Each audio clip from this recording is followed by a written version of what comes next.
오늘 제가 나누고 싶은 말씀은 디모데후서 1장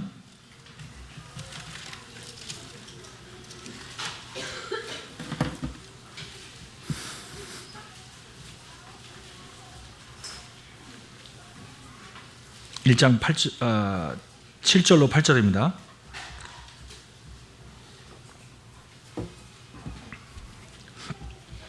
디모데후서 1장 7절로 8절 제가 읽겠습니다. 하나님이 우리에게 주신 것은 두려워하는 마음이 아니요 오직 능력과 사랑과 절제하는 마음이니 그러므로 너는 내가 우리 주를 증언함과 또는 주를 위하여 갇힌 자 된 나를 부끄러워하지 말고 오직 하나님의 능력을 따라 복음과 함께 고난을 받으라. 아멘. 방금 읽은 이 디모데후서는 바울 사도가 이제 마지막이죠. 죽음을 앞두고 로마 감옥에 갇혀서 가장 사랑하는 영적인 아들인 디모데에게 이 마지막 유서와 같은 편지를 쓴 것이 디모데후서입니다. 이 당시에 디모데는 마음속에 1장 7절에 보니까 두려워하고 있었습니다. 또한 8절을 보니까 부끄러워하고 있었어요. 이것을 볼 때 참 제 마음에 큰 위로가 됩니다.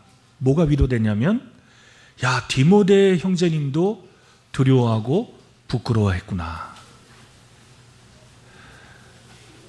이 디모데가 어떤 사람입니까? 바울 사도가 2차 전도 여행을 떠날 때 바울 사도가 픽업했잖아요. 그 지역에서 정말 칭찬받는 형제였어요. 그리고 바울 사도가 받은 그 모든 복음의 고난을 함께 받은 형제고 그것을 군말 없이 불평 없이 도망가지 않고 끝까지 함께, 그리고 정말 그 아버지처럼 바울 사도를 섬기면서 그 바울 사도에게 그 모든 것을 배운 형제잖아요. 얼마나 많은 어려움이 있었겠습니까? 그러나 그가 복음과 함께 그 놀라운 그 역사들, 하나님이 일하시는 그 놀라운 일들을 함께 맛보면서 큰 격려도 얻고 또 큰 고난 속에서 다시 주님이 그 마음을 지키시는 것을 보면서 그 모든 것을 함께 했던 그 디모데 이 형제도 시간이 흘러서 어느 지점에 갔을 때 부끄러워하고 두려워하고 있는 모습을 제가 봤을 때 저 역시 주님 앞에 두려워하고 부끄러워하는 그런 상황들이 있을 때 동일하게 이 말씀으로 내가 위로를 받아야 되겠구나 하는 생각이 들었습니다. 제가 인도원에 오니까 이렇게 디모데 같이 마치 뒤로 물러나 있는 형제들도 있었어요. 마음이 무슨 이유 때문에 다시 그 마음이 실족하고 또 두려워하고 부끄러워하고 그렇게 뒤로 물러나는지는 제가 잘 몰라요. 제가 여기 함께 있지 않으니까. 그러나 그런 마음들을 우리가 가졌을 때 어떻게 다시 우리가 회복할 수 있을까? 그리고 우리가 다시 우리 주님 주신 그 놀라운 그 목표를 볼 때 우리가 어떻게 다시 일어날 수 있을까 하는 생각이 들면서 저 역시 다시 재차 몽골로 들어가지만 제 마음에 두려움이 전혀 없는 게 아니라 두렵고 이러한 마음이 있기 때문에 이 말씀을 통해서 함께 주님 주시는 그 은혜와 주님 주시는 격려, 주님 주시는 그 힘을 다시 덧느끼를 원하는 마음이 있습니다.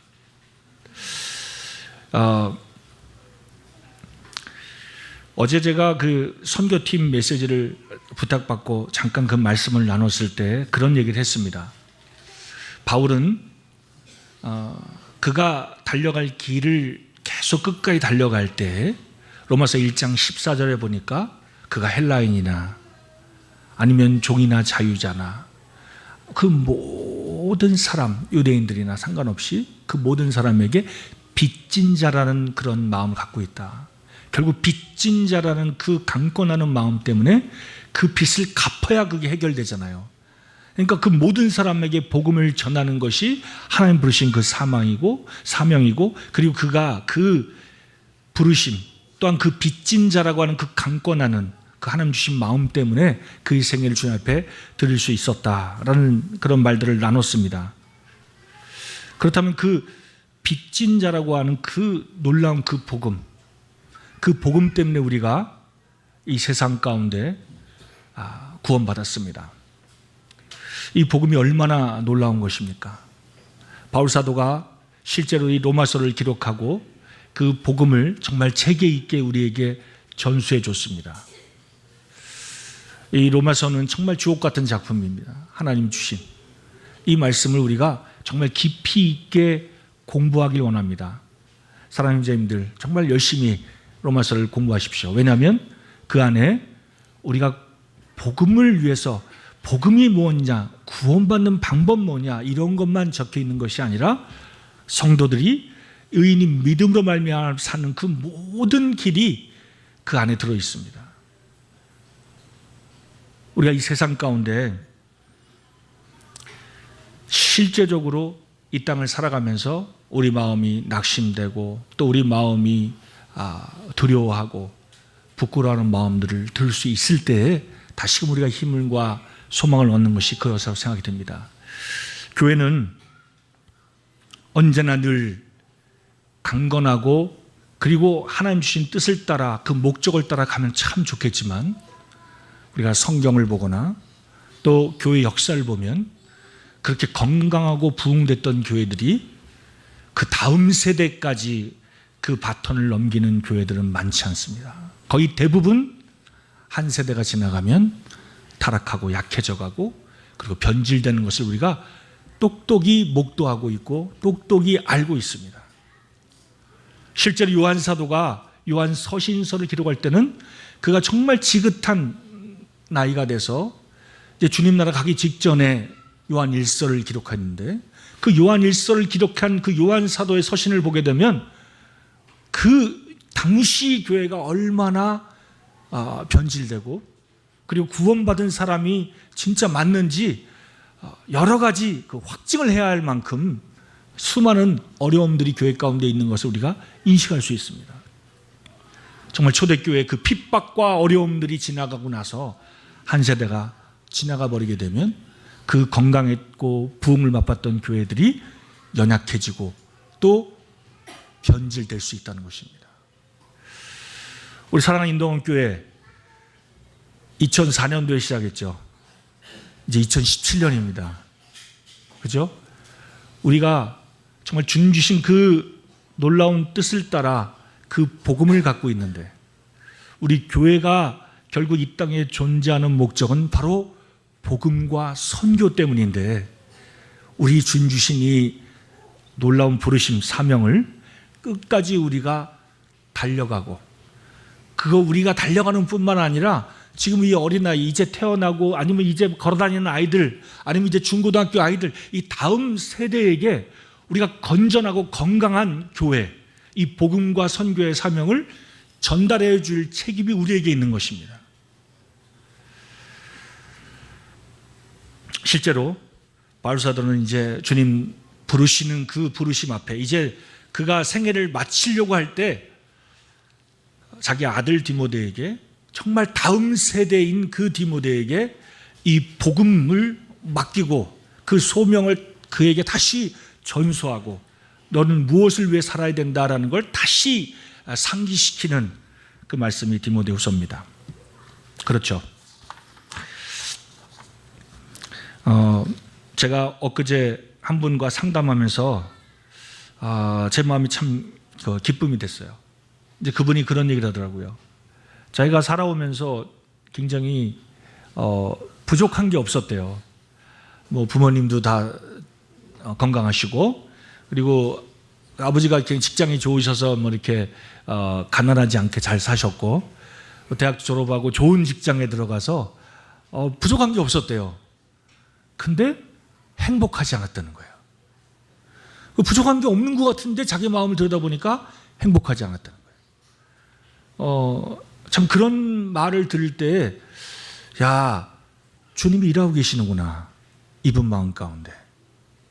참 그 마음이 참 감사가 됐어요. 왜? 하나님 일하시는 게 보여지니까.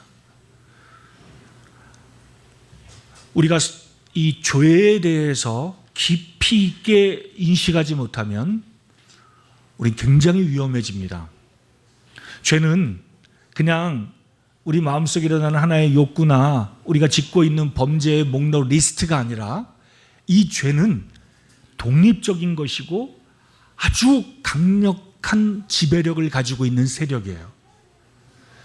이 죄가 원래는 우리 안에 있었던 게 아니라 아담이 하나님을 불순종하기로 결정할 때부터 그 죄가 세상에 들어왔고, 우리가 그 죄를 받아들인 순간부터 이 죄는 우리 전 인격을 지배하고 장악합니다. 아주 강력한 거죠. 결국 이 죄가 우리의 지성, 감정, 의지, 전 인격을 지배하기 때문에 우리가 원치 않는 것뿐만 아니라 우리가 뭘 원하는 것조차도 알지 못하고 그 죄가 이끄는 대로 우리는 살아갈 수밖에 없는 것입니다. 그렇기 때문에 결코 우리가 이 죄라는 세력 아래서 우리의 힘, 우리의 노력, 우리의 지성, 감정, 의지 어떤 것으로도 벗어날 수가 없는 것입니다. 왜냐하면 이 죄는 우리를 왜곡시키고 우리를 타락시키는 거기 때문에. 그렇기 때문에 이 죄는 결국 이 죄악된 우리가 구원받지 않는 우리 인간의 심령이라는 건 고의적으로 하나님을 거절하는 거예요.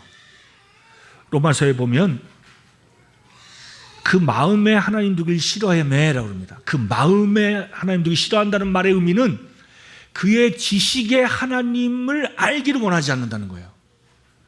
그러니까 그 마음속이라는 건 그의 지성, 하나님이 지성을 주신 것은 우리가 정말 이 모든 것을 이해하고 전전한 지식, 올바른 진리를 우리가 들어야 되는데, 그 올바른 건전한 이 진리의 지식, 하나님에 대한 그 놀라운 지식을 거절하는 거예요. 듣기 싫어하고 마음에 두기 싫어하는 거예요. 고의적으로, 악의적으로. 이게 인간의 마음이 하는 일이에요. 또한 그렇게 고의적으로 거절할 뿐만 아니라 실제적으로 하나님 앞에 우리 마음에 반역하길 원하는 거예요. 우리 마음속에 이 양심이라는 기름을 주셨기 때문에 계속 우리를 찔러대시잖아요. 찔러대시는데도 불구하고 계속해서 반항하고 거역하는 거예요. 하나님의 심판, 이 끔찍한 두려운 심판에 대해서 들었는데도 불구하고, 그 모든 두려움, 심판을 들었는데도 불구하고 거절하는 거예요. 반항하는 거예요. 결국 그 죄에 따른 대가가 얼마나 끔찍한 영원한 운명이 달려있는 심판에 빠진다 하더라도 여전히 죄를 범하고 오히려 그 죄를 즐기고 자랑하고 다른 이들까지도 역시 그 죄를 짓도록 요구하는 것입니다. 그래서 결국 진리를 막아버리고 하나님의 진리를 막아버리는, 제가 이렇게 운전하다가 기독교 방송 라디오를 이렇게 듣다가 또 이렇게 TV 광고에 언뜻 스치는 걸 보면서 제가 깜짝 놀랐어요. 공익 광고라는 그 미명하에 우리나라에서 계속 사람들의 마음에 사상, 이 감정, 지식에 주입하고 있는 게 뭐냐면 생각이 다른 사람을 어떻게 대할 거냐 이거예요. 당신하고 생각이 다른 사람들 어떻게 할 거냐, 그런 사람에 대해서 뭐 잘못됐다 이렇게 하는 사람에 대해서 어떻게 생각하느냐. 사실 이 말은요 정말 악의적인 겁니다. 그래서 많은 다양한 생각이 함께하는 그런 공존하는 사회가 마치 좋은 세상인 것처럼 악의적으로 사단은 우리를 지금 공격하고 있어요. 이건 정말 악의적인 거예요. 이거는 결국 진리를 악의적으로 거절하고 하나님을 반항하기 위해서 만들어낸 사상의 극치입니다. 이걸 포장하는 거예요. 우리 하나님 말씀 앞에 돌아와야 되고, 자기가 정말 죄가 무엇인지를 깨닫고 그 죄가 정말 이 내 안에 그러한 세력으로 들어와 있구나, 나는 이것에 대해서 내가 구원을 내 자신을 할 수 없는 존재이구나, 이 사망의 몸에서 나를 누가 나를 건져내려 하고 바울이 정말 외치고 그 구원자를 찾은 것처럼 우리 마음이 하나님 말씀을 듣고 그런 변화가 일어나야 되는데 그러한 말을 듣기 싫다는 거예요.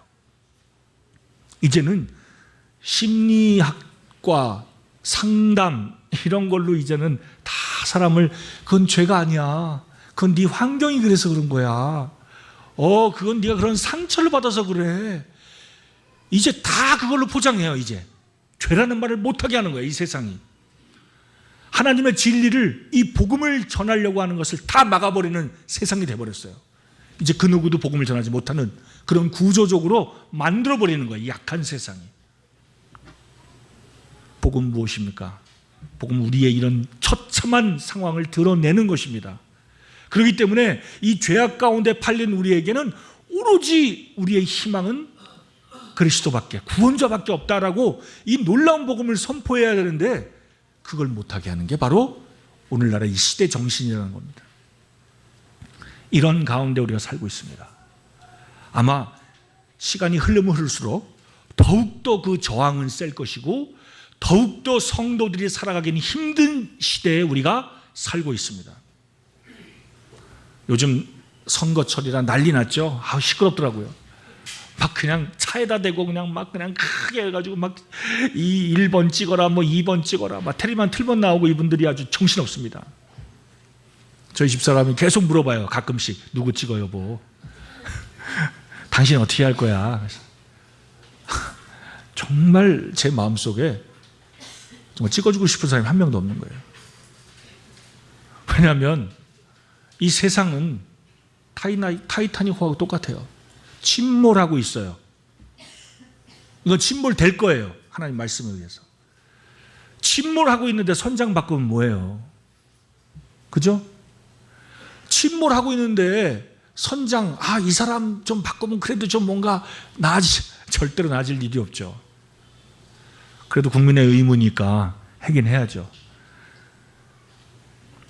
그러나 우리가 그런 사람, 정치나 도덕은 어떤 사회적 시스템을 바꾸면 나라가 좋아질 거라는 거죠. 허망한 얘기입니다. 그거는 인류 역사, 철학과 정치가 발전되면서 늘 사람들이 했던 거짓말이에요. 안 돼요. 바울 사도가 로마서 기도할 때 그 로마는 어떤 나라였어요? 전 세계에서 가장 강력한 군대를 갖고 있었고요. 가장 부귀한 나라였을 뿐만 아니라 가장 놀라운 지성, 지식이 넘쳐났고요.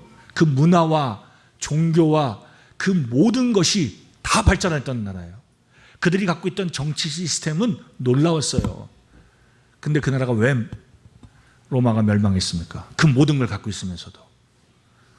바울 사도가 내가 복음을 부끄러워하지 않으니 했잖아요. 그 부끄러워하지 아니하는 것은 반어법이에요.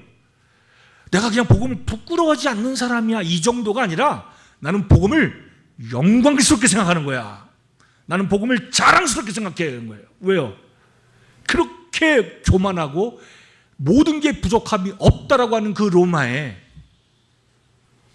바울 사도가 영적 눈을 바라볼 땐 이건 완전히 장망성이었잖아요. 망할 성이었기 때문에 유일한 희망은 복음밖에 없었던 거예요. 오늘날도 마찬가지입니다. 오늘날도 복음. 많은 역사가들이 로마가 왜 망했냐? 그 이유는 죄 때문에 얘기합니다. 죄 때문이라고. 맞습니다. 죄 때문이에요. 로마 황제가 그 모든 사람 보는 앞에서 10몇 세 소년을 성을 거세시키고 그 소년과 성대한 결혼식을 올렸어요. 아주 그 극악한 타락이 이 로마의 정말 그 악마적인 이 문화와 그 죄의 타락이 결국은 자멸하게 만든 거예요. 결국 죄입니다. 지금 우리가 살고 있는 세상은 이제는 죄가 홍수처럼 범람하는 시대입니다. 이제 인간 마음속에 하나님을 조금에 들을 수 있는 자리도 용납하지 않고 악의적이고 고의적으로 거절할 뿐만 아니라 계속해서 마음에 하나님이 말씀하셔도 양심을 통해서 세상을 통해서 전도자를 통해서 그러나 끝까지 악의적으로 반항하고 거역합니다. 오히려 이제는 진리를 막아버리는 거예요. 더 이상 진리를 선포하지 못하도록 불의, 거짓말로 정말 두려운 일입니다. 하나님이 이 세상을 심판하시려고 내버려 두신 거예요. 이제 하나님의 심판이 곧 임박한 그 심판이 곧 올 거예요. 그럼 우리 성도들이 해야 될 일이 뭘까요? 결국 이 복음을 위해서 살아야 되는 거예요. 복음과 함께 고난을 받는 삶을 우리가 자청해야 될 시대가 왔습니다. 결국 이 복음을 위해서 산다는 건 결국 성도들이 복음을 위해서 살겠습니다 라고 얘기한다는 건 이 복음의 가치를 아는 사람만 할 수 있는 말이에요. 바울 사도가 그 복음을 위해서 자기 전생애를 달려간 그 길에 대해서 부끄러워하지 않고 그 마칠 때에 그 하나님 앞에서 정말 담대하게 그 자기를 따르라고 했던 그 수많은 제자들 앞에서 나를 따르라고, 그 길을 가라, 그리고 너는 나와 함께 복음에 함께 고난을 받아라라고 담대하게 요청하고 초청할 수 있었던 건 바로 복음의 가치를 알았기 때문이에요. 작년에 저희가 울란바토르 교회 건축했잖아요. 하나님의 은혜로 제가 큰 건물을 갖고 싶어서 건축한 게 아니에요. 절대로. 울란바토르 성도들이 좀 삐까번쩍한 건물을 가지면 사람들이 자부심이 생기고 그리고 열심히 전도하려고 그런 게 하려고 그런 건물을 지으려고 한 게 결코 아닙니다. 물론 저희들이 모이고 있었던 장소의 임대 기간도 완료됐을 뿐만 아니라, 그리고 정말 이 사역의 제일 중요한 그 일꾼들을 준비시키는 이 일꾼학교, 성경학교를 하기 위해서 정말 제 마음에 기도하고 소원됐던 그것을 하기 위해선 이 센터와 같은 것이 필요했고, 그리고 젊은이들을, 청년들을 기숙사 사역을 통해서 그들을 제자 훈련시키지 않으면 참 그들이 변할 수 없다는 것을 계속 느꼈기 때문에 이 건물이 필요했던 거예요. 하나님이 그 모든 걸 들어주셨어요. 결국 성도들의 마음을 감동시키고 주님이 그 일을 마치셨어요.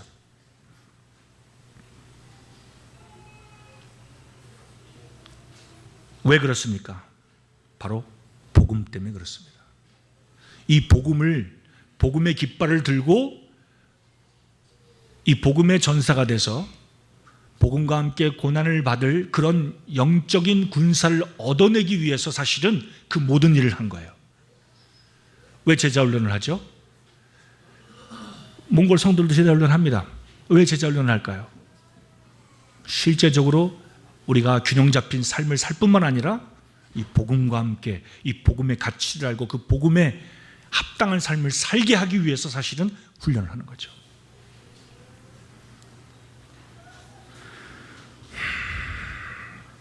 실제로 이러한 이 복음과 함께 고난을 받는 삶, 디모데후서에 보면 이 4장까지 되어 있는데요. 1장부터 4장까지. 근데 각 장마다 이 복음에 대해서 바울 사도 얘기하는 대목이 있습니다. 한번 같이 볼까요? 1장 8절이죠. 방금 제가 읽었어요. 그러면 너는 내가 우리 주를 증언함과 또는 주를 위하여 갇힌 자 된 나를 부끄러워하지 말고 오직 하나님의 능력을 따라 복음과 함께 고난을 받으라. 2장입니다. 디모데후서 2장 8절로 10절입니다. 내가 전한 복음대로 다윗의 씨로 죽은 자 가운데 살아나신 예수 그리스도를 기억하라. 복음으로 말미암아 내가 죄인과 같이 매이는 데까지 고난을 받았으나 하나님의 말씀은 매이지 아니하니라. 그러므로 내가 택함 받은 자를 위하여 모든 것을 참음은 그들도 그리스도 예수 안에 있는 구원을 영원한 영광과 함께 받게 하랍니다. 아멘. 3장입니다. 10절로 13절입니다. 나의 교훈과 행실과 의향과 믿음과 오래 참음과 사랑과 인내와 또 뭐라고 합니까? 박해를 받음은 또 고난과 또한 안디옥과 이고니온 루스드라에서 당한 일과 어떠한 박해받은 것을 내가 과연 보고 알았거니와 주께서 이 모든 것 가운데 나를 건지셨느니라. 무릇 그리스도 예수 안에서 경건하게 살고 하는 자는 박해를 받으리라. 마지막 4장입니다. 5절. 그러나 너는 모든 일에 신중하여 무엇을 받으라고요? 고난을 받으며 전도자의 일을 하며 내 직무를 다하라. 아멘. 바울 사도가 매 장마다 이 복음과 함께 고난, 박해라는 말을 번갈아 가면서 같이 함께 사용하신 것을 보셨습니까? 사랑하는 형제자매님들, 복음과 함께 산다는 것은 고난 받는 삶입니다. 맞습니까? 맞아요. 이 복음을 내가 전하려고 한다면 그 주변 사람들은 마음이 불쾌해집니다. 이 복음을 전하려고 할 때 마음 편안해지는 사람은 아무도 없어요. 다 불편해져요. 사람들 마음이 공격적으로 변해요. 어떨 때는 그 관계까지 끊어져 버립니다. 그런데도 불구하고 우리가 복음을 전해야 해요. 이 복음을 전하게 되면 세상의 원수가 됩니다. 왜요? 복음은 세상이 심판받아야 되고 세상이 죄악 가운데 있다고 하고 구원자가 필요하다고 계속 외치니까요. 결코 공존할 수가 없는 게 바로 복음이에요. 그래서 성도들이 이 복음을 전하게 되면 고난이 당연히 따라오게 돼 있고 박해가 당연히 따라오게 돼 있는 거예요. 근데 우리 삶 속에서 고난이 사라져버리고 박해받는 것이 없다는 그런 삶을 살기를 원하거나 아니면 성도의 간증 속에서 고난과 박해라는 말이 사라지게 되면 결국 뒤집어 말하면 복음과 함께하는 삶을 살지 않고 있다는 얘기예요. 한번 형제님 생각해 보세요. 우리 청소년 아이들이 딱 자기 반에 들어가자마자 성경책 딱 꺼내가지고 복음을 전하기 시작해 볼까요? 이 애들이 어떻게 되겠어요?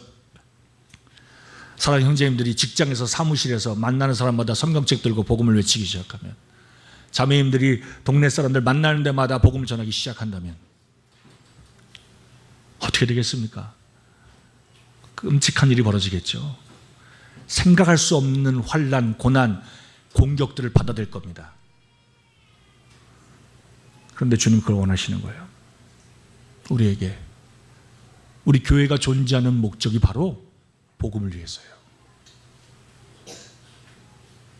우리가 잠잠하면 우리 평안할 수 있어요. 행복할 수 있어요. 그렇죠? 근데 우리가 잠잠할 수 없다는 거예요. 이 복음의 가치를 알기 때문에. 이 세상에 이 구원 주실 그 구원자는 이미 오셨고 그 세상 모든 사람들은 이 죄악 가운데 노예가 돼서 영원한 심판을 받을 것을 우리가 알고 있기 때문에, 사실 우리가 이 예수 그리스도라는 이 구원자라는 의미는 우리가 죄 용서만 받고 우리가 영원한 심판만 받고 끝나는 게 아니잖아요. 그것만 면해 주신 게 아니잖아요. 그것만 우리를 건져주신 게 아니라 우리가 믿음으로 산다는 건 뭡니까? 우리 주님 다시 오실 때까지, 우리가 생명 다할 때까지 우리가 그 성장하고 성화되고 또 우리가 복음을 전하는 이 소명을 다하는 그 사는 날까지 그리스도가 나의 구원자고 그리스도가 나의 도움이 되시고 조력자가 되시고 나의 인도자가 되시고 나와 함께 늘 계시는 그분과 함께 살아가는 거잖아요.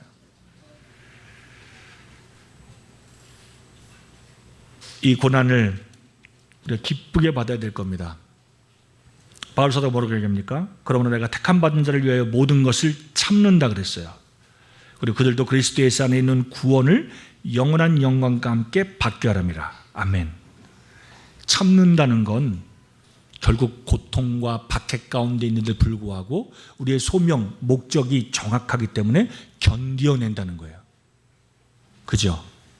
그럴 때 영광이 있는 거예요. 아멘입니까? 맞아요. 그런데 우리가 이거를 잘못 포장하고 있어요. 물론 이 구원 안에 영광이 들어있어요. 왜? 바울 사도가 부르신 그들을 어떻게 해요? 의롭게 하시고 의롭다 한 그들을 영화롭게 하셨다 그랬어요. 바울 사도는 그걸 다 과거형을 얘기하면서 우리 구원받고 부르셨을 때 영원한 영광까지 다 하나님이 패키지로 주시려는 그 복 안에 다 들어있다는 거 알고 있었어요. 그죠? 그런데 이런 놀라운 영원한 영광에 들어간다는 건 우리가 그 복음의 이 가치, 복음에 합당한 삶을 살 때의 그 영광을 누리는 거예요. 그런데 마치 내가 아무런 나의 행위나 아무런 나의 그 주님 앞에서 좋은 것을 해서 얻은 것이 아닌 전격적인 은혜로 우리가 구원받은 그 구원을 우리가 달랑 받으면 아무런 그 나중의 삶과 나의 헌신과 또 나의 이런 성장과 성화 과정 없이 무조건 영광으로 직행한 것처럼 얘기하는 것은 이건 잘못된 가르침입니다. 물론 우리가 주님 그렇게 부르셨어요. 맞아요. 그런데 그 영원한 영광을 받는데 영광도 질이 다른 거예요. 상급이 달라요. 같은 게 아니에요, 결코. 그럴 때 우리가 참은 사람에게 영원한 영광이 있는 거예요. 이 복음과 함께 고난을 받는 사람에게 그 고난 속에 있는 그 영광이 상급으로 주님이 주실 거라는 거예요. 당연한 겁니다. 결국 전도인을 한다는 것은 고난을 받는 거예요. 바울 사도가 디모데에게 격려합니다. 그래, 네가 옛날에 나와 함께 그렇게 했잖아. 지금 두려워하고 부끄러워하지만 우리가 이 복음의 가치를 아는 사람이야. 그리고 주님 우리 함께 계셔. 우리가 갔던 그 길, 이 복음과 함께 고난받는 길 다시 한번 가자. 그래서 바울 사도는 이것을 복되신 하나님의 영광의 복음이라고 합니다. 복되신 하나님의 영광스러운 복음. 우리가 가지고 있는 게 바로 이런 놀라운 거예요. 제 마음속에 그래서 이제 그 영광의 복음을 전달하는 전달자의 일꾼들을 키우려면 준비해야 되겠다 해서 이제 들어가면 굉장히 바쁠 거예요. 왜요? 이제 일꾼들을 모아서 또 차세대 미래 일꾼들, 자매님들, 형제님들, 청년들 모아놓고 이제 그들을 하나님의 말씀으로 양육하고 세우는 일, 성경학교 할 생각을 하면 제 마음이 흥분됩니다. 막 뛰어요. 왜요? 미래를 보는 거예요. 이분들이 나중에 장차 그 복음을 들고 그 복음에 합당한 그 삶, 복음의 가치, 그에 마땅한 삶, 그리고 복음과 함께 고난받는 삶을 살아가라고, 자신 있게 가라고, 격려하고 밀어주고 하려고. 그 일에 한국의 많은 형제님들이 동참하실 거예요. 사랑하는 기도해 주십시오. 그 나이 드시고 그 길을 열심히 달려오셨던 형님들, 그런 분들의 그런 놀라운 올바른 지식과 그 풍부한 간증이 그런 우리 몽골 성도들의 마음을 감동하고 그들의 들은 그 올바른 지식이 그 마음을 뜨겁게 열정을 주고 비전을 주고 이 감동을 해서 바른 결정, 올바른 결정, 합당한 그런 결정들을 내리는 그런 건전한 성도로 살아갈 수 있도록 기도해 주십시오. 또한 제가 여기 와 있어 이 인도건 교회가 리모델링 한다는 소식을 들으면서 제 마음에도 흥분이 됐어요. 왜냐하면 우리 교회가 또 성장통을 겪고 있구나. 우리가 성장하려면 아픔이 있잖아요. 그런데 그게 아픔 위에 성장이 있어요. 울란바토르 교회 건축할 때도 되게 힘들었습니다. 쉽지 않았어요. 그거 생각해 보세요. 그 몽골 성도들이 그걸 이뤄낸다는 건 말이 안 되는 얘기잖아요. 그 안에 여러 가지 많은 그 아픔들이 있었어요. 그런데 주님이 하셨어요. 그 주님이 보란 듯이 주님이 어떤 일을 하시는지 그걸 보이시고 제 마음에 그러기 때문에 주님이 이 일을 친히 책임지시 일하시는구나 하는 생각이 제 마음에 있어요. 인도원 교회가 왜 리모델링 하려고 합니까? 저는요, 전국에 이렇게 제가 5개월 동안 다녀보니까요, 우리 모임이 정말 좋은 모임이 많아요. 정말. 그런데 이 교회가 부흥하고 자라남으로 인해서 계속해서 구원받는 사람들이 늘어나고, 그리고 이제 교회가 비좁아서 이사를 가거나 리모델링을 해야 되겠다라고 여겨지고 보여지는 교회가 몇 개가 있었어요. 몇 개. 많지 않더라고요. 그래서 제가 슬쩍 물어봤어요, 형들한테. 형님, 이거 너무 좁은데요? 좀 확 부시고 새로 지시죠 했더니 그 얘기하면 형님들이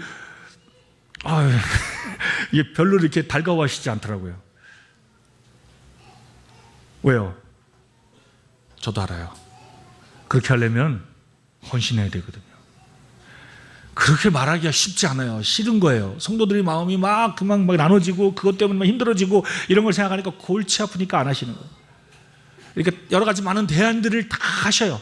이렇게 되고 저렇게 되고 그 모든 걸 해보려고. 근데 문제는 이게 바로 행복한 고민이라는 거예요. 안 그렇습니까?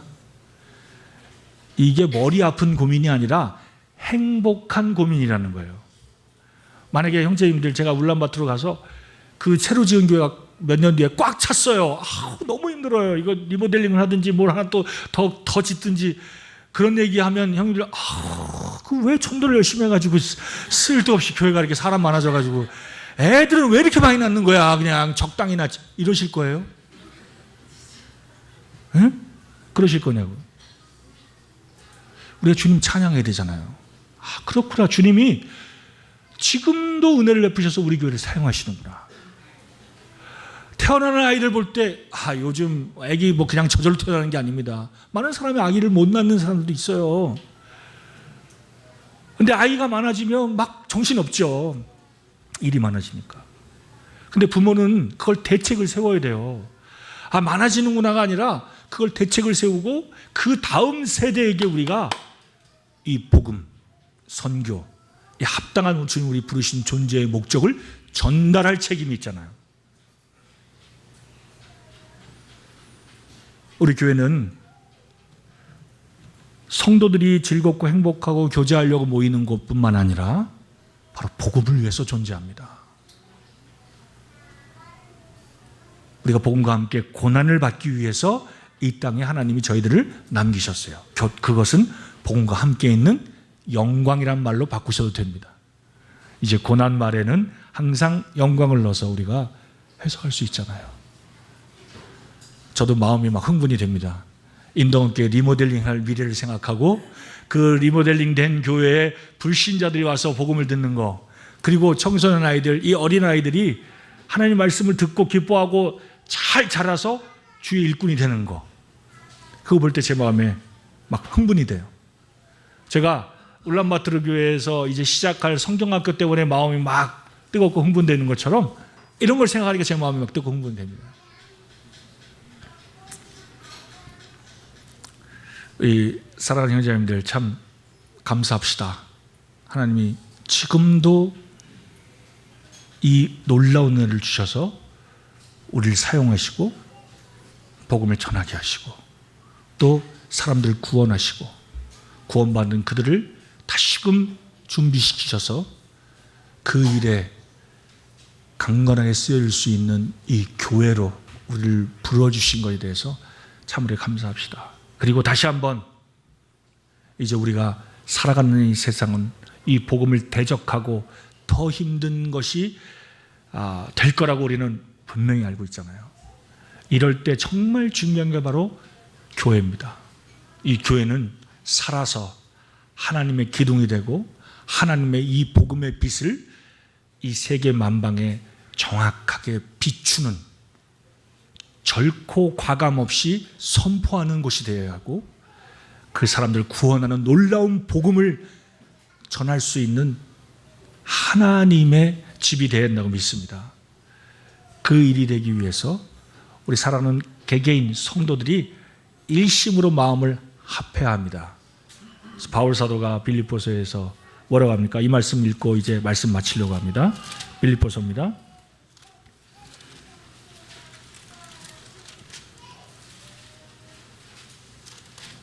1장 27절입니다.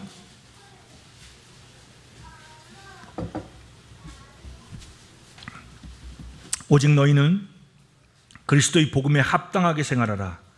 이는 내가 너희에게 가보나 떠나 있으나 너희가 한 마음으로 서서 한 뜻으로 복음의 신앙을 위하여 협력하는 것과,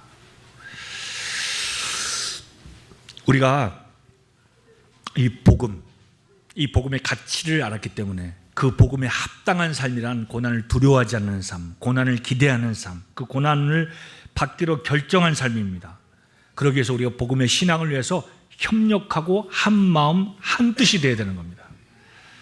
28절은 이렇게 얘기합니다. 그리스도를 위하여 너에게 은혜를 주신 것은 다만 그를 믿을 뿐 아니라 또한 그를 위하여 고난도 받게 하려 하십니다.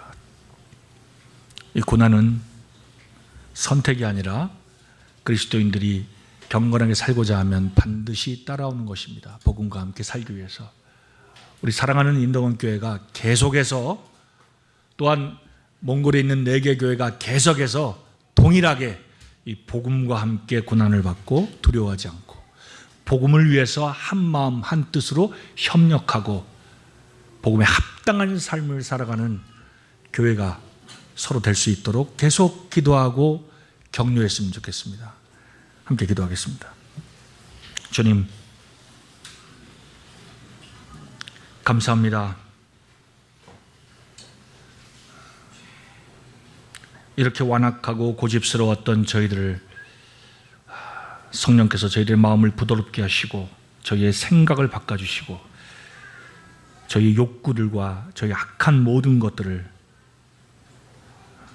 하나님의 말씀으로 그것이 얼마나 가치 없는 것들인지를 깨닫게 하심으로, 우리의 처절한 처지를 깨닫게 하심으로 저희 마음속에 구원자를 소원케 하시고 이제 우리를 거듭나게 하셔서 하나님의 놀라운 자녀로서 의로운 의인이라 불러주신 주님 앞에 참 감사합니다.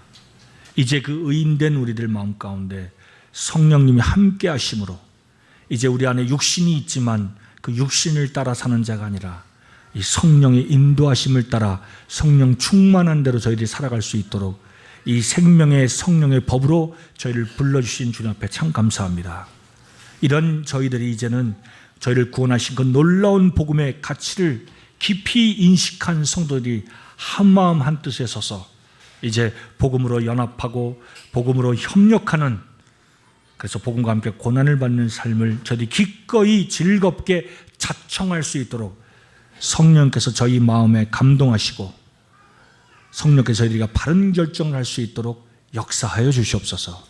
그리하여서 울란바토르 교회, 바가노르 날레흐 온두라한 교회뿐만 아니라 인도원 교회, 나아가 이 모임 전체가 이제 복음과 함께 연합하며 복음과 함께 고난을 받는데 두려워하지 않고 이 마지막 세대, 주님 오시기 이젠 거의 임박한 이때에 저희들이 하나님이 이끄시는 대로, 하나님이 저희를 부르시는 대로 사용할 수 있고 편하게 저희들을 들어 쓰실 수 있는 겸손한 이 복음에 무장되고 준비된 교회가 될 수 있도록 저희들을 불러주시고 준비시켜 주십시오. 주님, 바라옵기는 다음 세대를 주님 앞에 간절히 의탁합니다.